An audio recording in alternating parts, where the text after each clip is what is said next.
I've recently gotten back into mountain biking. It's a hobby I had when I was younger, and it's something that my son Malachi is getting into. Last month we were on holiday in Devon. We took our bikes with us, and one day we went to the bike trails in Holden Forest. Bike trails are categorised in the same way as ski trails: green, blue, red and black.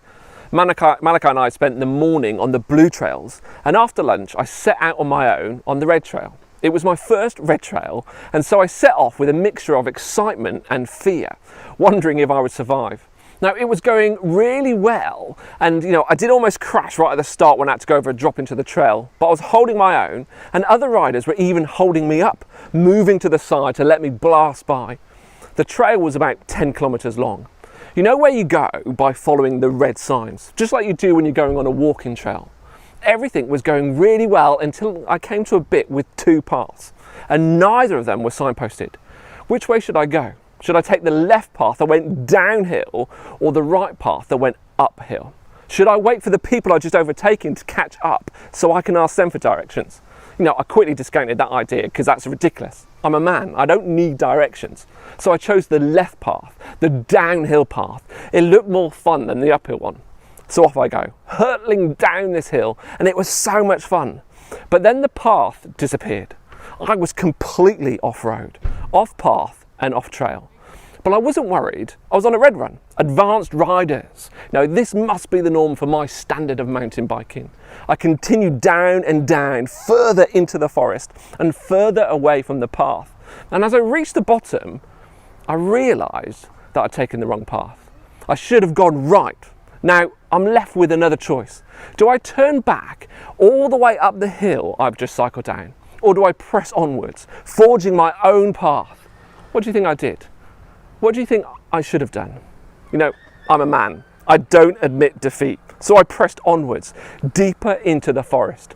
I was in a valley and I had to make my way up the other side. It wasn't easy going, especially with a bike. I had to push up a steep hill, carrying it over fallen trees and logs. Eventually, I realised I was lost. And to make things worse, it started to rain. I didn't know where I was or how to find my way out. So I did what any sensible person would do in my situation. I made a quick video and posted it on social media. Life is an adventure. That's what we're exploring together for this month. If you missed last week's message, please take some time to catch up this week. You can find it on our YouTube channel. Jesus invites us to follow him. That's the adventure. As we follow him, we continue what he started. We seek to be people and a community of people who bring light and life into our world. Jesus invites us to follow him into the plans and purposes he has for us, both as individuals and as a church.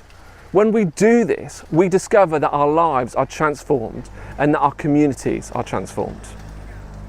You might be daunted by the language of adventure. Part of me wants to say to you that you shouldn't be, and part of me wants to say that you should.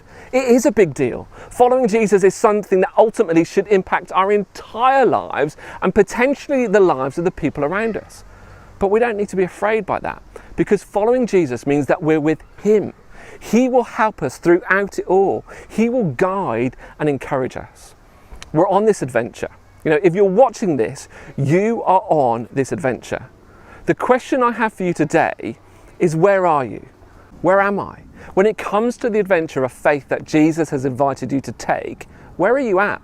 Where are you heading, and how are you going to get to where you're going? Those are exactly the questions I asked myself as I set out on that adventure with my mountain bike last month. Where am I? Where am I going, and how do I get there? Life would be so much easier if at every junction there was a little sign showing you which way to go. Faith would be so much easier if we always had a sign to point us in the right direction. Church would be so much easier if we always had a marker pointing us in the direction of what we should do and what we shouldn't. But life isn't like that. Faith isn't like that. And being part of a church community isn't like that. It's an adventure. And as such, we don't always know where we're going or what we will face. That's part of the adventure. The world in front of us is different to the world behind us. So we find ourselves asking these questions: where am I? Where am I heading? And how do I get there? The goal of a Jesus follower is to be Christ-like. It's for us to live our lives as Jesus would if he was in our situation. That's where you are heading. And if you're anything like me, you'll be wondering, how do you get there from here? To simplifying it, you get there one step at a time. You know, as you read through the pages of the Gospels in the New Testament, you see the disciples, that's the 12 people Jesus invited to follow him, growing in their faith. They didn't have all the answers at the beginning. They didn't even have all the answers when Jesus ascended to heaven and entrusted the mission into their hands. One time, Jesus was talking to them and he asked them, "Who do people say I am?" People knew that there was something special about Jesus, but there was confusion around who Jesus was. They said, "Some people think you're John the Baptist. Other people think you're Elijah or Jeremiah or another prophet." Basically, the people didn't have a clue who Jesus was, but they did know that he wasn't your average guy. Jesus looks at them and asks, "Well, what about you? Who do you say I am?" Now, I often wonder what happens next. You know, Matthew records this for us and he goes on to let us know what Peter says. But I imagine that before Peter speaks up, that there was silence. I think the disciples looked at each other and perhaps looked at the ground. They looked everywhere except at Jesus because they didn't want to be called on to answer the question. Do you remember what that was like at school? No, nobody wants to answer the question because they don't want to be wrong. But Peter speaks up, and what he says is amazing and outrageous. Peter says, "You're the Messiah. You're the Son of the living God." Before this, they simply thought that Jesus was a rabbi, a special one, but still just a rabbi. Peter realizes that Jesus is the Messiah, that Jesus is the one who'd been foretold, the one whom the Jewish people had been waiting for generations. But Peter says more. He declares that Jesus is the Son of God. They'd waited for the coming of the Messiah. There was lots that they were expecting the Messiah to be, but they weren't expecting him to be the Son of God, to be God. This was a revelation to Peter. He didn't know this earlier. Peter was growing in his faith. You know, this is recorded for us halfway through Matthew's Gospel. Some people say this is the point that Peter became a Christian. This is the point where he realized who Jesus really was. He'd been following him for some time, and only now does he come to the point where he truly knows who Jesus is. You don't start mountain biking or skiing on a black run. Not if you want to end up in one piece anyway. You know, this is something you progress onto. You start onto a green run, then a blue, then a red, and then a black. Green runs are for complete beginners, for people exploring if this sport is for them. Blue runs are for beginners, for people starting out.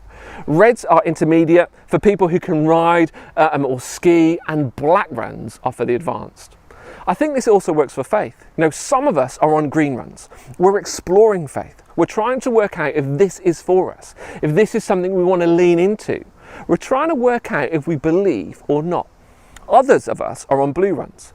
We're building our faith. We believe in Jesus and are starting out on this adventure of faith. There are some of us on the red runs. You know, we're owning our faith. It isn't just something we do, but it's influencing who we are. Our faith is beginning to influence other aspects of our lives. We try to allow our faith to influence the choices we make. And then there's some of us who are on black runs. Our faith is thriving. It impacts all that we are and all that we do. We're completely sold out for Jesus, seeking to allow our faith to penetrate every decision, every thought, every action, every conversation. Thriving in our faith doesn't mean that we have fully arrived, that we've discovered all there is to discover, and that we're the finished article. To thrive in our faith means that our faith becomes the center of our lives, and everything we do flows from it. So where are you? Which run are you on? Exploring, building, owning, or thriving? When you know where you are, you can begin to work out where you need to go. You know, I eventually found my way out of that forest when I was lost. How did I do it?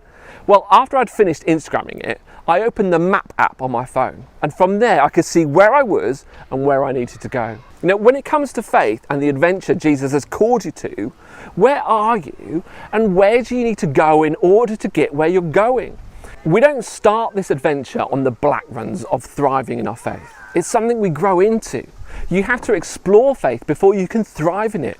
You have to build your faith. Come to the point where you make that choice for yourself, where you answer that question that Jesus asked his disciples, "Who do you say I am?" And then you have to allow your faith to influence and permeate throughout the rest of your life, that it moves from something you do to someone you are. From there, and only from there, can you thrive in your faith. At the risk of overdoing the run analogy, how do you progress from one to another? Well, at some point, you simply do it. You move to the blue, then to the red, and then to the black. This isn't done in a classroom, but on the trails or on the ski run. And the first time you try it, you go slowly. You probably make mistakes and fall over, but you pick yourself up, you dust yourself off, and you go again. And quickly you get over the fear and experience the excitement, the adrenaline, the joy of the adventure. So where are you? Where are you heading? And how are you going to get there? Which run are you on? And what are you going to do to progress to the next level? That's what we're going to explore together for the next 2 weeks. Next week, I want to share with you 3 key factors to help us grow in our faith. Think of them as tools or pieces of equipment that any adventurer needs as they set out on their expedition.